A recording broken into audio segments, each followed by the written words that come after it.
여러분, 혹시 이런 생각 해보신 적 있으신가요?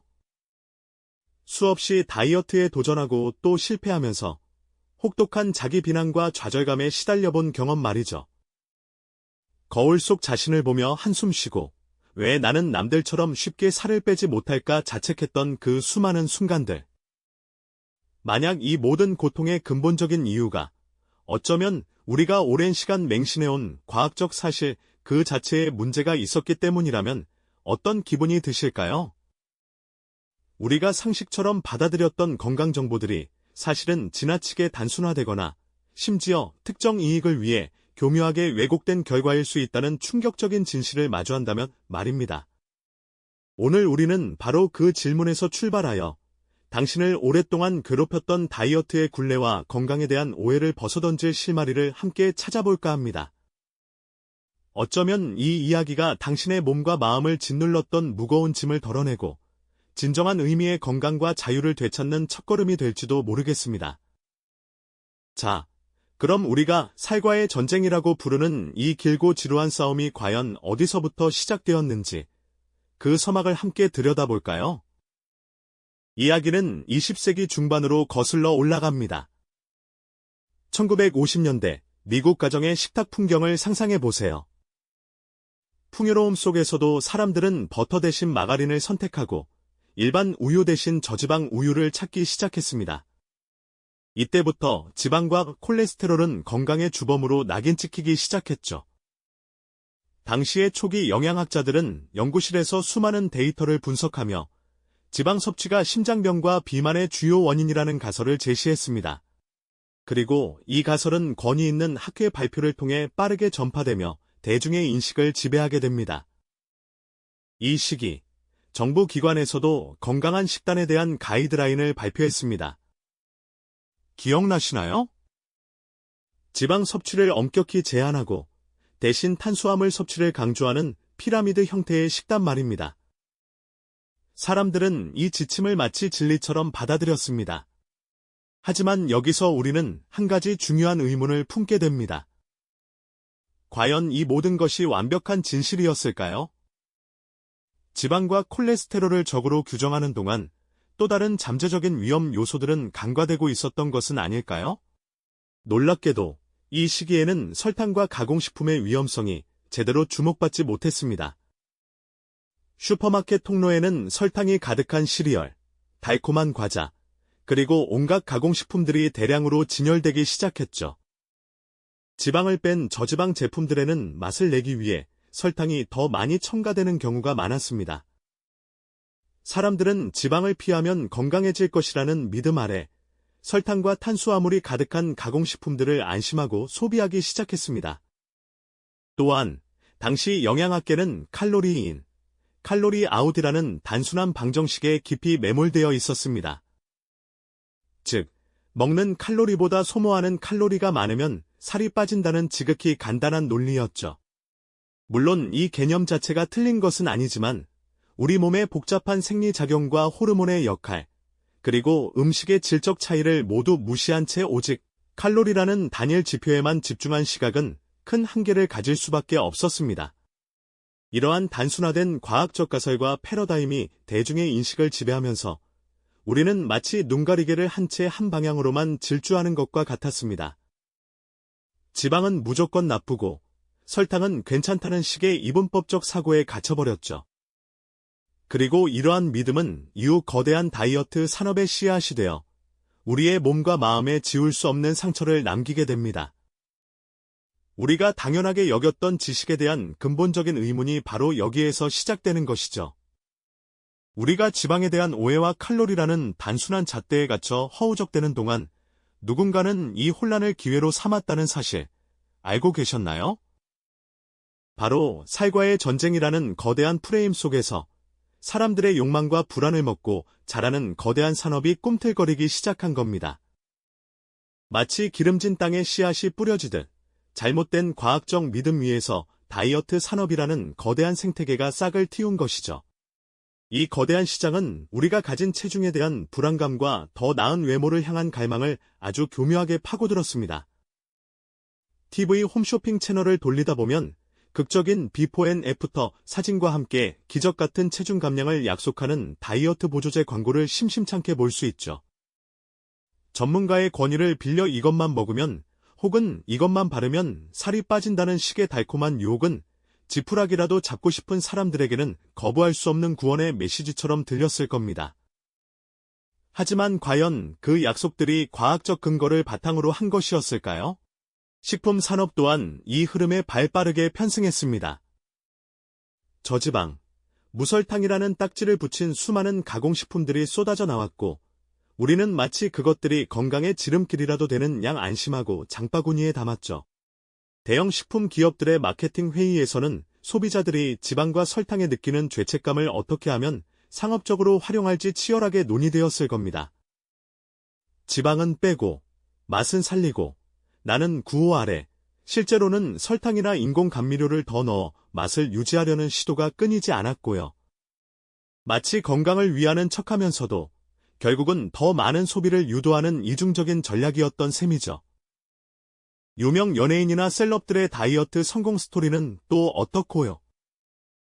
잡지 표지를 장식한 그들의 날씬한 몸매와 나만의 비법이라는 문구는 많은 이들에게 나도 저렇게 될 수 있다는 환상을 심어주기에 충분했습니다.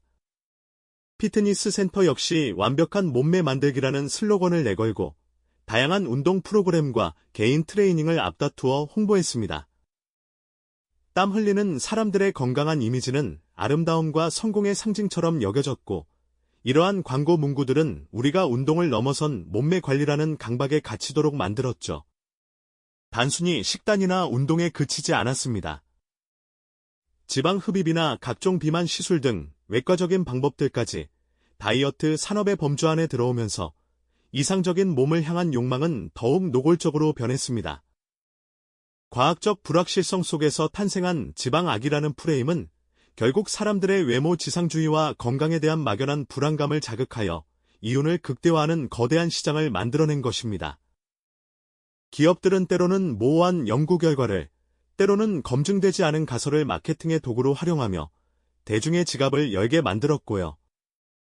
우리는 이 모든 상업적인 논리 속에서 자신도 모르게 살과의 전쟁이라는 끝없는 전투에 휘말리게 된 것입니다. 산업은 우리의 불안을 먹고 자랐고, 우리는 그들이 제시하는 해결책에 매달리며 더 깊은 혼란 속으로 빠져들었죠.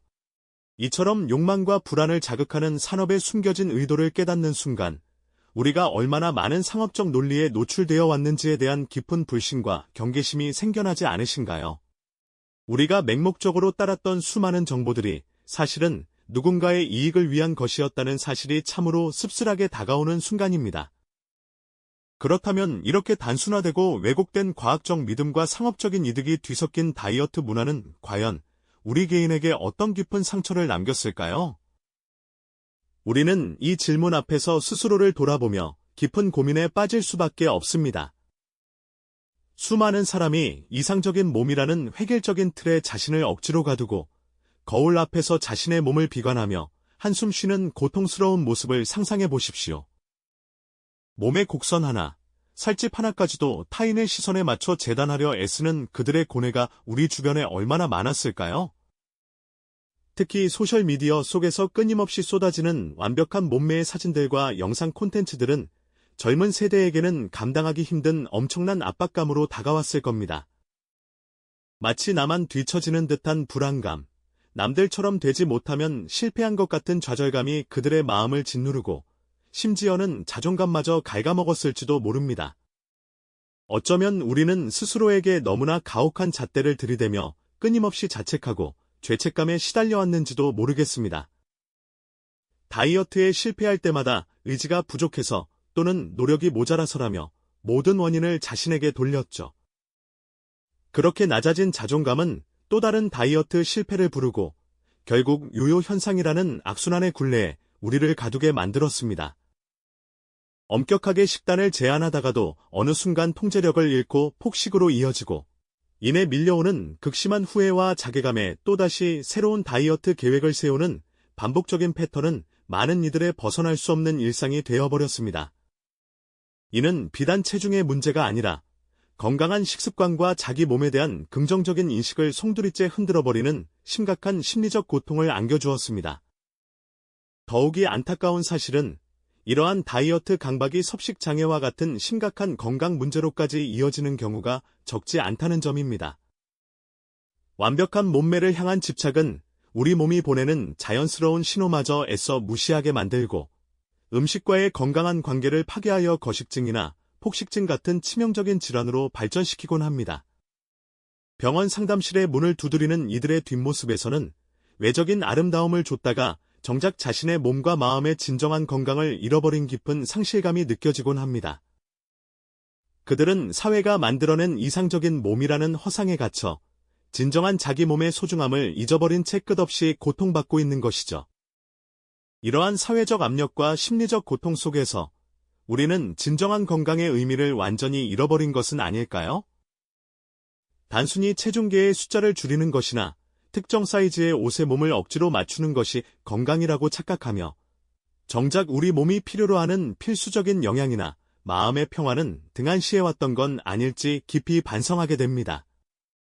하지만 다행스럽게도 이러한 잘못된 다이어트 문화에 용감하게 저항하고 새로운 시도를 하는 움직임 또한 나타나기 시작했습니다. 바로 몸 긍정, 바디 파저티버티, 운동과 같은 캠페인들이죠. 이들은 획일적인 미의 기준에서 벗어나 모든 몸의 다양성을 존중하고 자기 몸을 있는 그대로 사랑하자는 강력한 메시지를 던지며 건강에 대한 새로운 관점과 해방감을 제시하고 있습니다. 이는 단순한 유행을 넘어 우리 사회가 진정한 건강을 되찾기 위한 중요한 첫걸음이 되어주고 있습니다. 이제는 우리가 맹목적으로 따라왔던 수십 년간의 살과의 전쟁이 사실은 수많은 개인의 몸과 마음을 갉아먹는 비극적인 결과를 초래했다는 사실을 직시해야 할 때입니다. 숫자나 외적인 모습에 갇힌 좁은 건강의 개념에서 벗어나 우리 몸이 보내는 진정한 소리에 귀 기울이고 스스로를 존중하며 돌보는 것이야말로 진정한 건강과 행복으로 가는 첫걸음이 아닐까요? 우리 모두가 이러한 깊은 깨달음을 통해 자신만의 건강하고 평화로운 삶을 찾아 나갈 수 있기를 진심으로 바랍니다. 이제는 우리가 수십 년간 맹목적으로 신뢰해왔던 체중 감량과 건강에 대한 수많은 과학적 사실들이 사실은 특정 관점에 과도하게 단순화되었거나 심지어는 거대한 상업적 이익을 위해 교묘하게 왜곡된 결과였다는 충격적인 진실을 직시해야 할 때입니다. 이로 인해 얼마나 많은 개인이 불필요한 고통과 좌절 속에 빠져들었는지 그 비극적인 현실은 우리에게 깊은 반성과 통렬한 질문을 던지고 있죠. 20세기 중반부터 지방과 콜레스테롤이 건강의 주적이라는 단순화된 가설이 대중의 인식을 완전히 지배하게 되면서 설탕과 가공식품의 위험성은 놀랍도록 간과되었고 칼로리인, 칼로리 아웃이라는 단일 지표에만 매몰된 영양학적 패러다임이 확고하게 자리 잡았던 것입니다. 우리가 건강을 지키는 상식이라고 굳게 믿어왔던 정보들이 사실은 특정 과학적 관점에 지나친 단순화였거나 상업적 이익이 교묘하게 개입된 결과였다는 사실을 깨닫는 순간, 오랜 시간 우리를 괴롭혔던 다이어트 실패의 근본적인 원인을 외부에서 찾을 수 있게 됩니다. 이는 단순히 개인의 의지박약으로 치부할 문제가 아니었습니다. 우리 사회 전체를 뒤덮었던 잘못된 정보와 거대한 산업의 논리 때문이었다는 것을 우리는 이제 분명히 인지해야 합니다. 거대한 다이어트 산업은 바로 이러한 살과의 전쟁이라는 프레임을 교묘하게 이용해 보조제, 저지방 무설탕 가공식품, 피트니스 프로그램, 심지어 성형시술에 이르기까지 상상 이상의 규모로 비대해졌죠. 기업들은 과학적 불확실성을 교묘히 이용해 마케팅을 펼쳤고 대중의 외모 지상주의와 건강에 대한 불안감을 끊임없이 자극하며 막대한 이익을 극대화해왔습니다. TV 홈쇼핑에서 극적인 비포, 애프터 이미지를 내세우는 다이어트 보조제 광고나 대형 식품 기업들이 앞다퉈 출시하는 저지방, 무설탕 신제품들, 그리고 유명인의 성공 스토리를 다룬 잡지 표지들은 모두 이러한 거대한 산업의 한 단면을 보여주는 예시가 될 것입니다. 피트니스 센터의 유혹적인 광고 문구들 역시 마찬가지죠.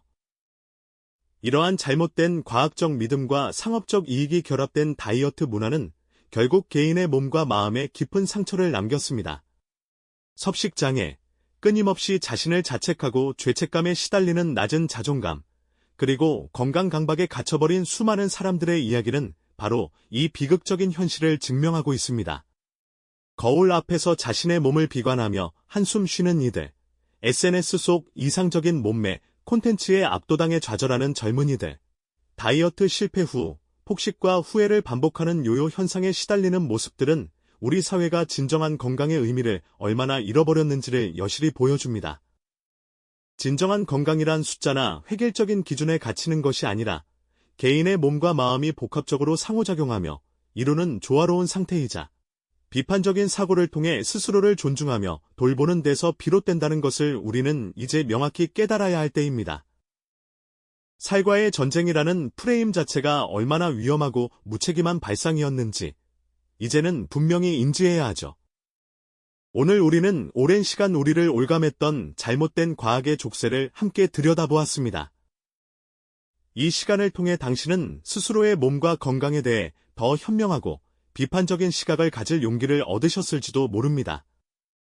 맹목적인 믿음이 아닌 비판적 사고와 다양한 관점의 통합적 이해가 우리 건강을 지키는데 필수적이라는 사실을 말이죠. 단순히 체중 감량을 넘어 우리 몸과 마음의 진정한 건강과 평화를 되찾기 위한 여정의 시작을 제안합니다. 자기 몸에 대한 새로운 존중과 이해의 필요성을 깊이 새기면서 말이죠. 이 용기가 당신의 몸과 마음을 진정한 자유와 건강으로 이끌 수 있기를 진심으로 바랍니다. 우리 모두가 이러한 깊은 깨달음을 바탕으로 자신만의 건강하고 평화로운 삶을 찾아 나아갈 수 있기를 응원합니다. 이 영상이 도움이 되셨다면 좋아요와 구독 부탁드립니다. 여러분의 응원이 제게 큰 힘이 됩니다. 다음 영상에서도 더 유용한 정보를 공유하겠습니다. 감사합니다.